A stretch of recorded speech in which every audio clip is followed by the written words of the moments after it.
Welcome to part 2 of section 3, which is installing the Royal Elementor plugin, which is an add-on for Elementor.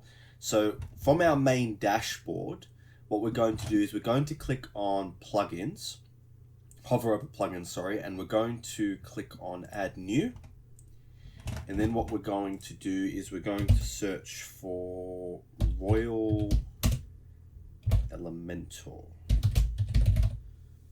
And it should come up, and you'll see it's called Royal Elementor add-ons and templates. So we're just going to click on install now.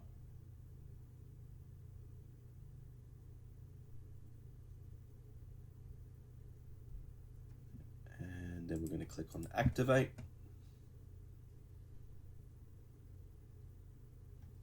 This will take you to never miss an important update. You can just skip this.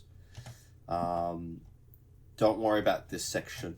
It's already installed. So we're actually going to be using a different template. So in the next video, we're going to be setting up WP Optimize and Sweep, which is for making sure that the database stays clean.